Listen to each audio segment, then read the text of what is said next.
Welcome back in. Scott Beeson, Yellowhammer Radio, starting off the fourth quarter. As is usual the case at this time of the week, I've got my buddy Jeff Roberts. He's going to be on with us today. He is a financial guru. He's the founder of Jeff Roberts and Associates. Jeff's team consists of 7 seasoned advisors who actually altogether have 125 years of financial planning with Ameriprise. Barron's Magazine has placed them among the top 1,200 financial advising practices in the country 6 times. He's a local guy from right here in the Birmingham area who's doing big things. His team specializes in working with affluent clients to preserve and grow their wealth. And who doesn't want to do that? They are the go-to team in town for customized recommendations concerning estate planning, retirement planning, or asset management. Jeff Roberts, how are you this week, buddy? Excellent, my friend. Good. How's life? It's going well. You know, I prayed for weeks for rain, and I think I overdid it. We got it, brother. Now I'm ready for it to stop.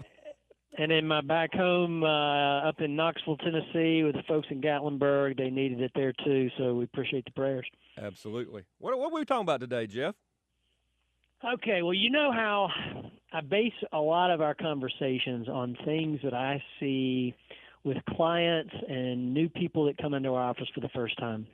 This week, we're going to talk about something near and dear to my heart, and that is the questions that you should ask if you're sitting down and talking with a financial advisor, particularly if you're meeting with somebody for the first time, or maybe just things that you should know about your financial advisor.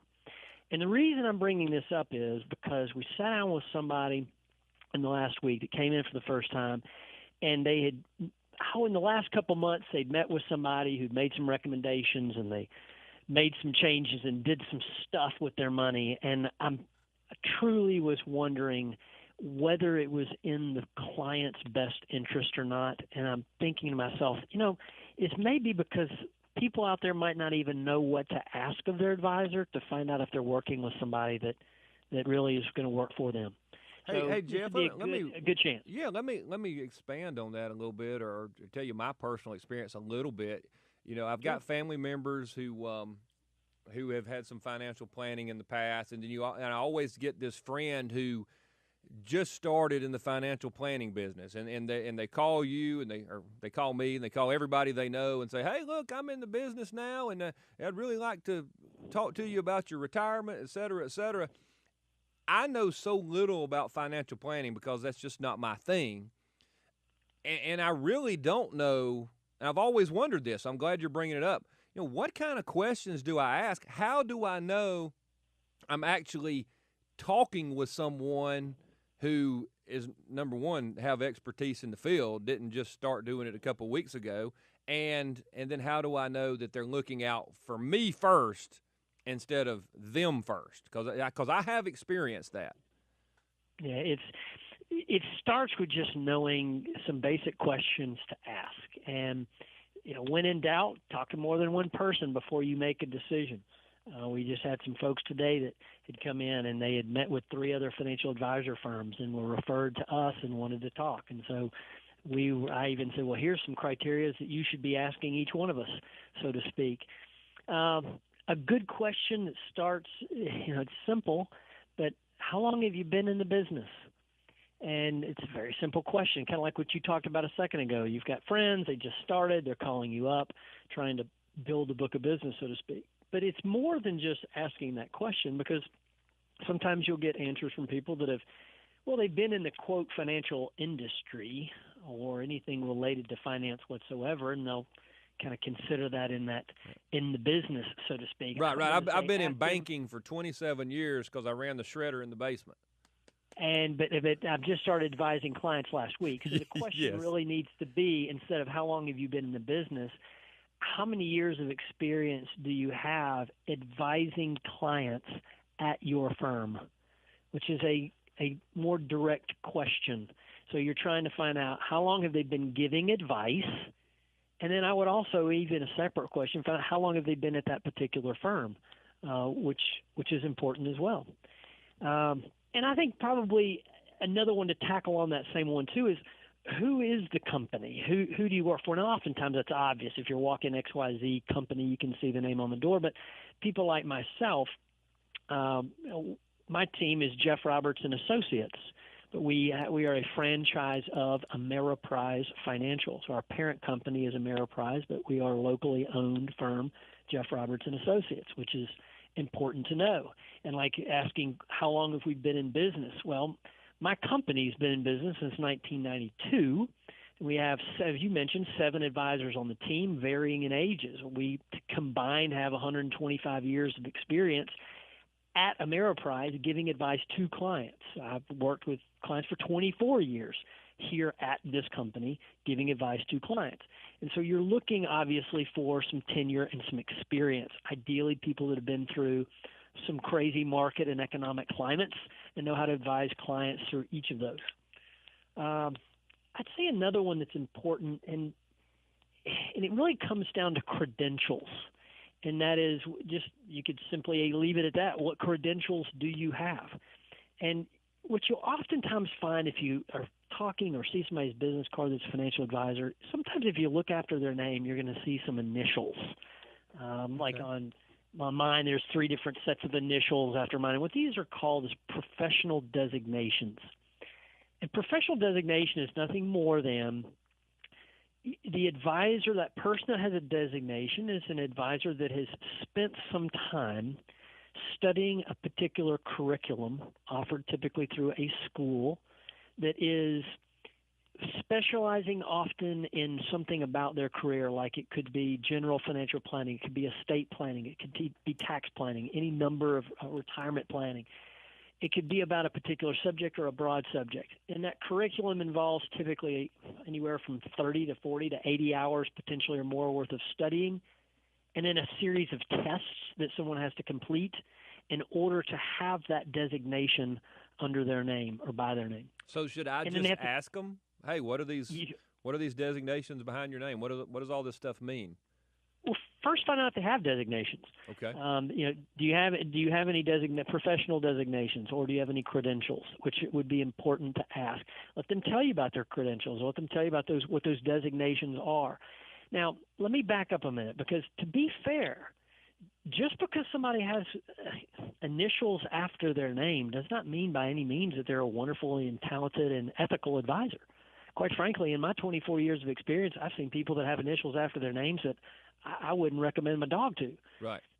And then I know some advisors in this industry that don't have any designations after their name that provide tremendous quality and an incredible experience to their clients. So just because there is or isn't initials, so to speak, there doesn't make that person good or bad. But what it is to the consumer, it's information. It's just a piece to the puzzle. It's a piece of the puzzle. So if I have an advisor, like, for example, in my case, I've got 3 designations. That means on 3 different occasions I went through 3 different curriculums, studied, passed a series of examinations and tests, and then have CE credits that I have to obtain each and every year to maintain those designations. And so that sort of thing just speaks to the fact that advisor that you are working with has, in fact, taken time to advance their knowledge in their own craft, which to me speaks volumes. And again, I'm a little proud of our team. We've got certified financial advisors on staff, chartered financial consultants, certified fund specialists. We have accredited portfolio management advisors, accredited domestic partner advisors. We've got so many specializations. It's incredible, which, again, important and just a nice question to ask. Right. I'd say, if we're going to throw in another one, a good question, and this may be a little different than some people expect, but I'd ask an advisor if I were looking for one myself, are you currently under some sort of sales or product quota with clients? See, that works in with what I was thinking about. Was my question, and maybe we'll get to it sometime, is I always want to know how are people getting paid? Am I paying you up front? Are you making a percentage off my investments, et cetera? And I think what you're saying is very similar. What are you on a quota system? Does it matter more to you to sign me up than it does to do a good job for me?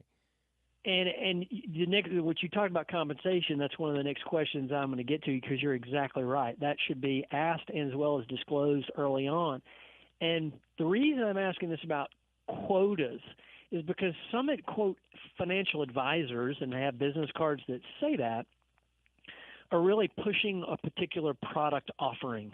And that's what happened in this particular example that really motivated this whole conversation with you today, is someone sat down with an advisor, entrusted them with a lump sum of money that was their life savings, and this advisor put them into one type of product that locked their money away for a 10-year period of time.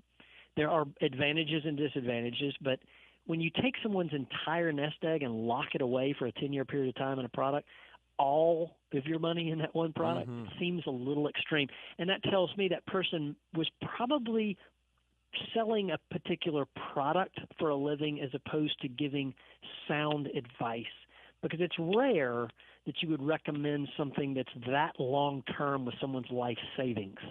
And so I want to know what the incentive or motivation is from a product standpoint. With my team, we do not have a product that we are trying to place or recommend specifically to clients in any type of volume. We're agnostic as to product. In fact, although we do have goals as a team, we want to grow as a practice and serve our clients at an increasing level, but none of our goals are relative to the types of products or services specifically that we're offering our clients, because to me that becomes unethical. When somebody has an agenda, you're free to put me in the plan that's best for me instead of the plan that fits your list of check boxes. That's exactly it. That's exactly it.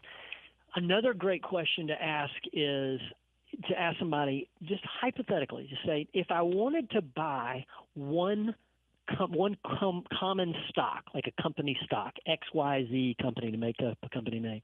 If I want to buy XYZ stock, can you advise me on that stock, or can you literally purchase it for me as well? And the reason why that's an important question to answer, because that begins to denote the different licenses that people have. Because some people might have a license where they're only able to sell certain types of products versus people that can have a wider range of product offerings. We have a securities license that enables us to basically, it's the broadest form of securities license, and it allows us to be able to deal in any types of stocks, bonds, mutual funds, real estate, investment trust, whatever is needed for our client. And other advisors might not have that broad of a licensing, therefore they cannot offer a wider selection of solutions to clients. Again, important to ask that question. And I think another one that's important to ask is, what happens if you're talking to an advisor? Who do I talk to if I can't get in touch with you?